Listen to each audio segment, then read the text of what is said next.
Assalamualaikum warahmatullahi wabarakatuh. Hai para pencinta catur dan para catur mania, selamat datang kembali di Legenda Catur Dunia. Gantian kawan, sekarang sore ini atau malam ini kita akan ulas satu partai yang terjadi di Rapid Chess Championship yang ada di chess.com yang sudah memasuki minggu ke-17 di babak knockout. Siapakah juaranya kawan di minggu 17 ini? Kemarin ada di kolom komentar yang menebak juaranya kalau tidak Nakamura ya Levon lah.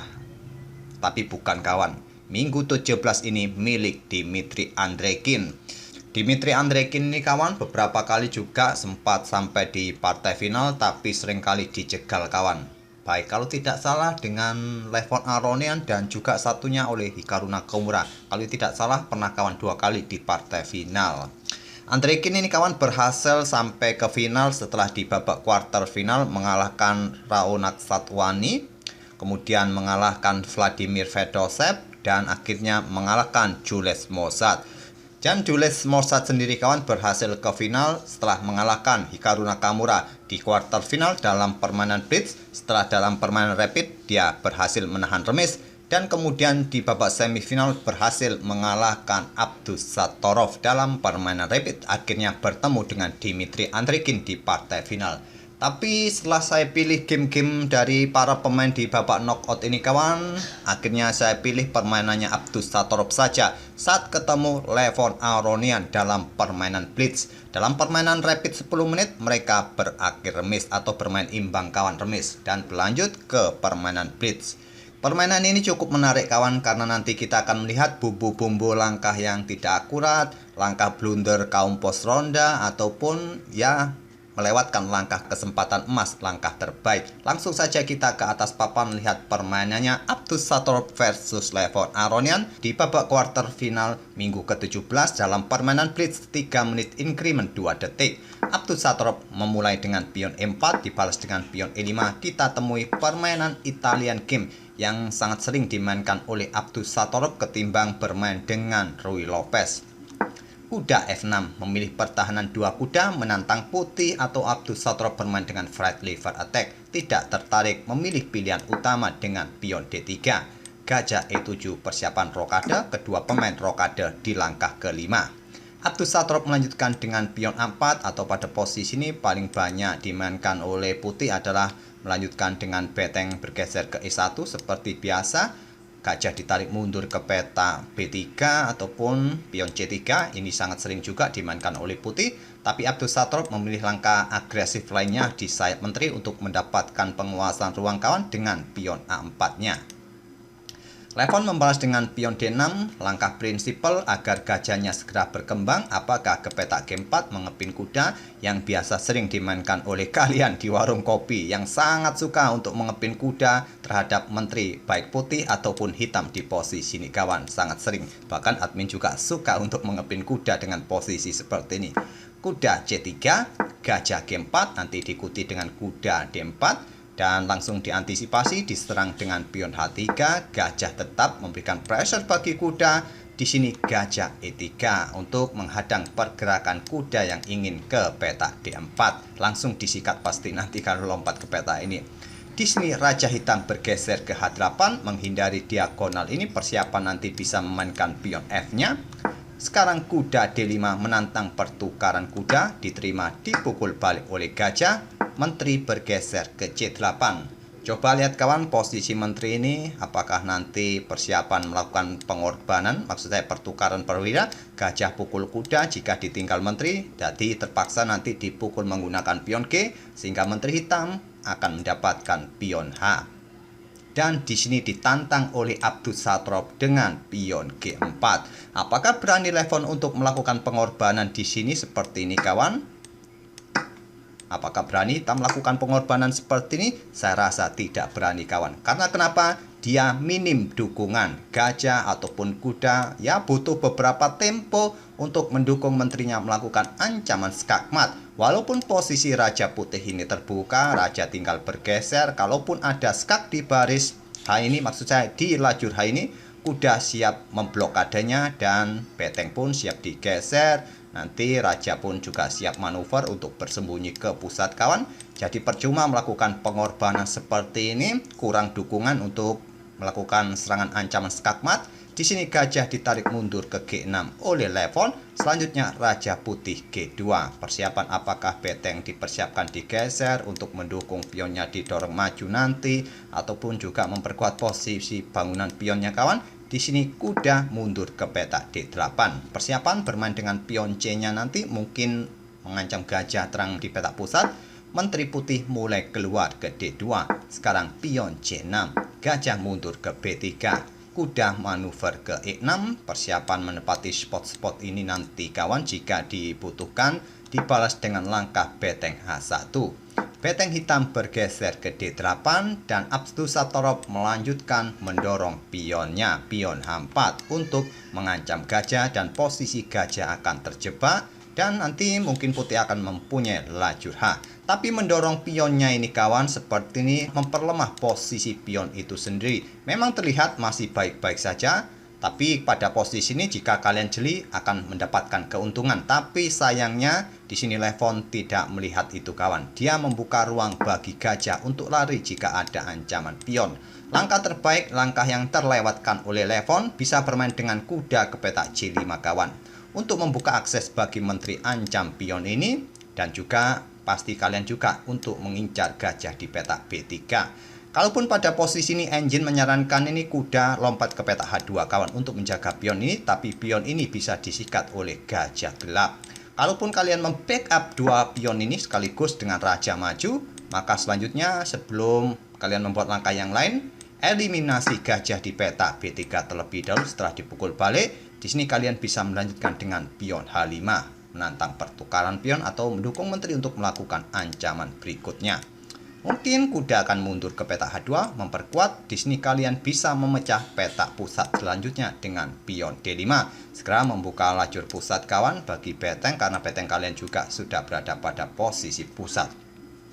Dan tentu ini akan memberikan keuntungan bagi hitam, tempo juga kawan, tempo menyerang. Oke, kita kembali ke langkah aslinya. Di sini tadi Levon membuka ruang bagi gajah untuk bergerak mundur apabila ada ancaman dan dilanjut dengan pion H5. Langkah terbaik untuk mengusir gajah. Gajah mundur ke E8. Selanjutnya kuda manuver ke H4. Jelas persiapan menepati spot ini untuk menjadi jangkar serangan di langkah berikutnya. Pion D5 sekarang ingin membuka permainan di lajur pusat. Ditolak, kuda melanjutkan ke F5.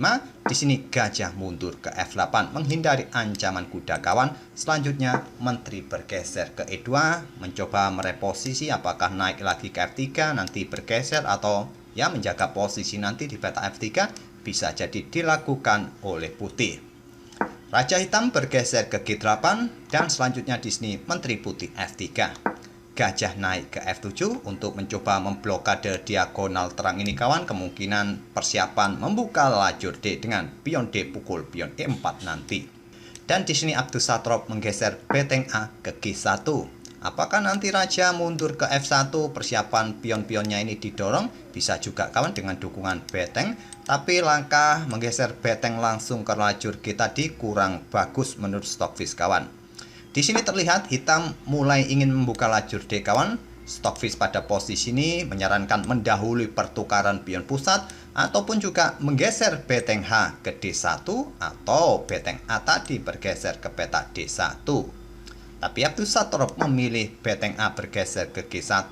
Di sini menteri mulai naik ke petak D7 memberikan atau ya persiapan menyerang di petak pusat jelas kawan. Dan dibalas dengan raja mundur ke F1 melanjutkan rencana. Sekarang pion D pukul pion E4 dan dipukul balik oleh menteri. Tidak lagi memukul balik menggunakan pion. Karena kenapa kawan? Karena akan memberikan kesempatan bagi menteri untuk melakukan serangan ataupun membuat langkah yang lain juga bisa dilakukan oleh hitam. Seumpama dengan pion C5 untuk memberikan dukungan bagi kuda nanti bergerak ke peta ini kawan, bisa juga. Oke, kita kembali ke langkah aslinya tadi. Abdus Satorov pukul balik menggunakan menteri agar lajur D tetap tertutup. Dan sekarang pion H6 untuk memblokade potensi pion didorong maju. Di Di sini Raja Putih naik lagi ke G2, tidak jadi melakukan serangan dengan dua betengnya karena sudah tidak mungkin lagi kawan.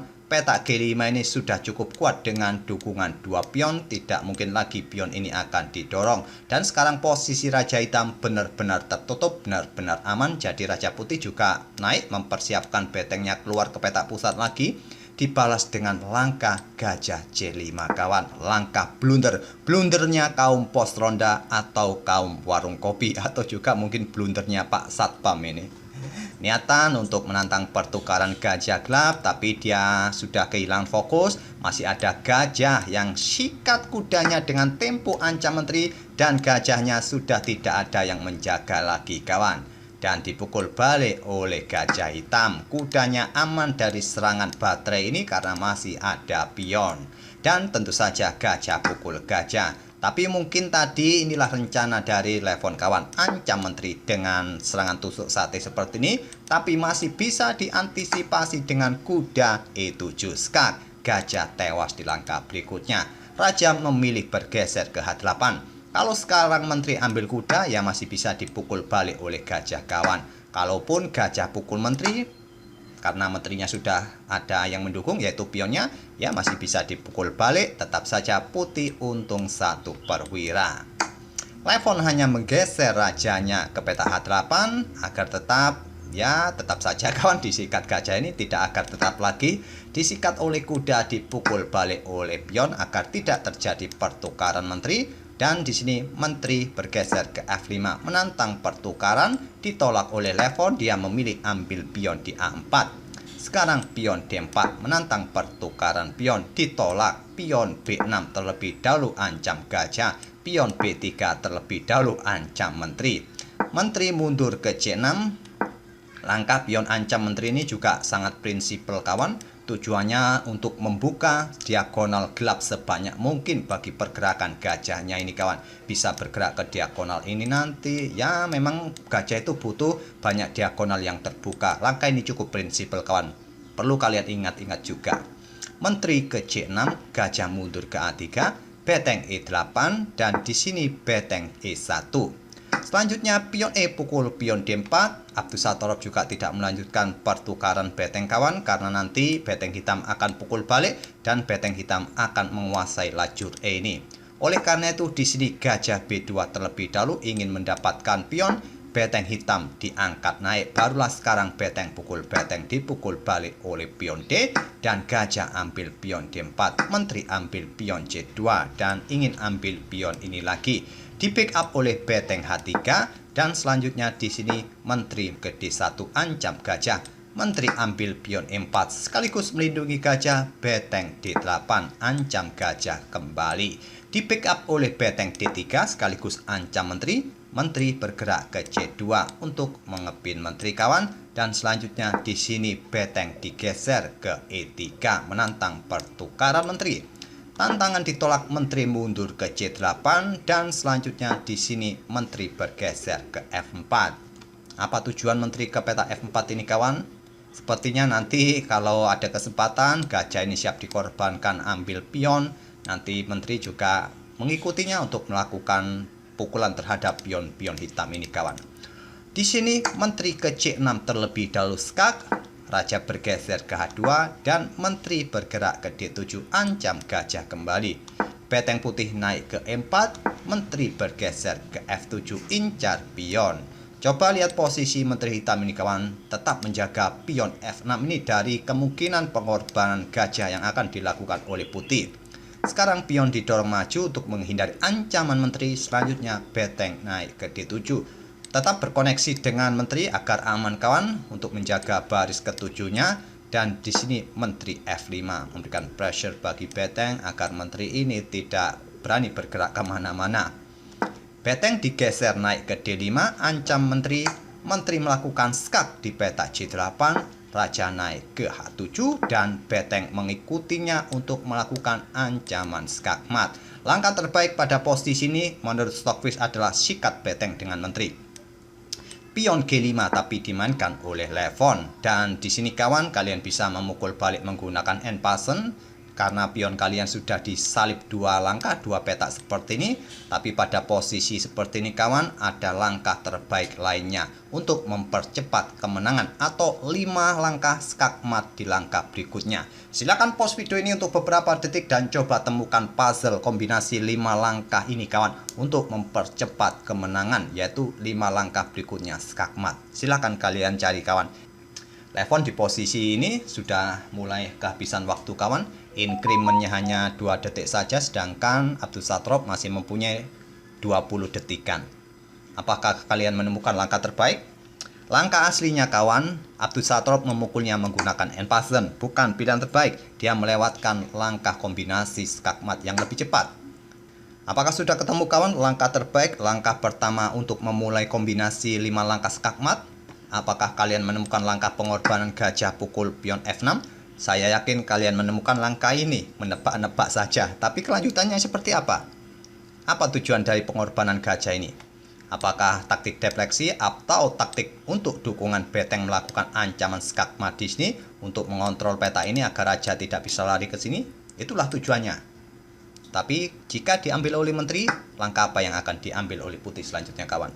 Apakah melakukan skak dengan beteng di sini? Ya, disikat oleh menteri hitam. Di sini menteri putih ke C7 terlebih dahulu untuk melakukan skak, dan tidak ada pilihan lainnya untuk menutupnya dengan menteri atau dengan beteng. Kalau dengan beteng ya disikat oleh menteri putih. Ditutup oleh menteri hitam di petak G7, menteri melakukan skak lagi di petak C2. Ya, kalian menutupnya dengan beteng di sini tetap saja disikat, di sini oleh menteri ya disikat skakmat. Percuma kawan, di langkah berikutnya hitung-hitungannya mulai dari awal tadi adalah ancaman skakmat kawan, skakmat. Tapi terlewatkan oleh Abdus Satrop karena kepepet waktu, dia memilih memukul menggunakan end pattern skak. Dipukul balik oleh raja hitam, gajah E3. Di sini persiapan apakah beteng nanti digeser. Raja kembali ke G7, mundur kawan, dan beteng H8. Pion H5, gajah H6 skak. Langkah paksaan harus maju ke G6, tak ada peta yang lain. Menteri ke C2 skak, ditutup oleh pion F5. Menteri ke C6 skak, ditutup oleh menteri di F6. Dan sekarang pion G pukul pion H5. Levon tidak ambil pion ini karena takut open skak kawan. Hitung-hitungannya kalau ambil pion ini 4 langkah berikutnya skakmat. Tapi melangkah ke peta F1, malah di sini kawan 1 langkah berikutnya skakmat. Tapi lagi-lagi kawan, walaupun Super Grandmaster pun dalam posisi hilang fokus, posisi kontrol waktu mepet, ya langkah seperti ini, langkah 1 langkah skakmat bisa terlewatkan. Itulah yang dilakukan oleh Abdus Satrop. Dia memilih ambil beteng skak. Di posisi ini Levon Aronian menyerah. Coba bayangkan kawan, menteri tinggal bergerak ke peta E8, terlewatkan oleh Super Grandmaster Abdus Satrop yang merupakan juara dunia rapid tahun lalu. Super Grandmaster saja melewatkan langkah kemenangan ini, apalagi seperti kita kawan. Ya harap maklumlah kita kaum pos ronda. Ya, kalau permainan tetap dilanjutkan kawan, tinggal 3-2 langkah berikutnya skakmat. Tak perlu saya tunjukkan, silakan kalian pause mana pilihan terbaik di langkah berikutnya untuk mendapatkan skakmat. Silakan kalian otak-atik sendiri kawan sebagai bahan latihan. Oke, itulah kawan game antara Grandmaster Abdus Satrop versus Levon Aronian dalam permainan Blitz 3 menit increment 2 detik. Tadi sempat melakukan blunder besar, kemudian diikuti Grandmaster Abdus Satrop melewatkan 5 langkah skakmat atau bahkan 1 langkah skakmat terlewatkan juga. Semoga permainan kedua pemain ini yang dibumbui langkah-langkah kaum pos ronda tadi bisa menghibur kalian, dan kita akan bertemu di video-video berikutnya. Terima kasih. Wassalamualaikum warahmatullahi wabarakatuh.